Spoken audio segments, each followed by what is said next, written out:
Դուք ինչ դիրքորոշում ունեք, Տիկին Քլոյան անձնամարտությունից կներեք ամբողջությամբ լսեմ, նոր իմ դիրքորոշումը կարտահայտեմ։ Ամեն դեպքում ես կարծում եմ, որ պետք է ուշադիր լսենք մեր պատգամավորի առայժմ, այսպես ասենք, պատգամավոր է, այնուհետև որոշում կկայացնենք։ Անձնամարտությունից որ զրկվի էլի պատգամավոր։ Իհարկե։ Ձեզ ասվել է, որ պետք է դուք քվեարկելուց նկարեք, որպեսզի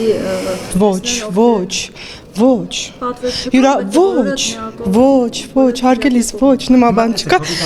Թույլ կտակ վերջացնեմ։ Թույլ կտակ յուրաքանչյուր պատգամավոր պարտավոր է իր խղճի, իր մտքի, իր համաձայնության ներքո նոր հնարավոր է, որ բոլորը ձեր խղճի ներքո կողմ քվեարկեք եւ որևէ մեկը չհամարձակվի։ Ես չեմ կարող ոչ մեկի։ Ես չեմ կարող ասել ոչ մեկի տեղը, թե ով ինչ կանի։ Ես իմ խղճի համաձայն կքվեարկեմ այսքանը։ Հովիկ Աղազարյանը մեղադրվում է կաշառքա վերցնելու մեջ։ Լսեք, մենք ընդհանրապես ես չեմ խառնվում քնչական այդ հարցերին եւ այլն մեղադրանքին։ Ես ուղղակի պետք է համոզված լինեմ, որ այսպես ասած դատախազությունը ճիշտ է փաստերով համոզում է մեզ, որ անհրաժեշտ է զրկել անձեռնմխելուց նոր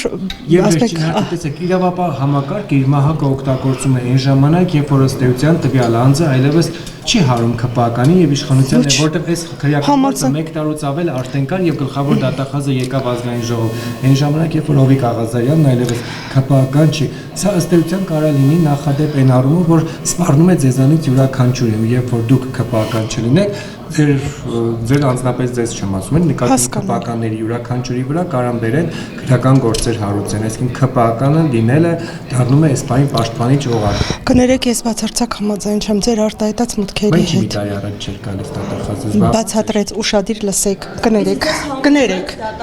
Դեռ չեմ կողմնորոշվել, թողեք ուշ։ Համոզել է, փաստարկները ճիշտ էին, բայց ես թե հիմա ինչպես կքվեարկեմ, կկողմնորոշվեմ, կասեք։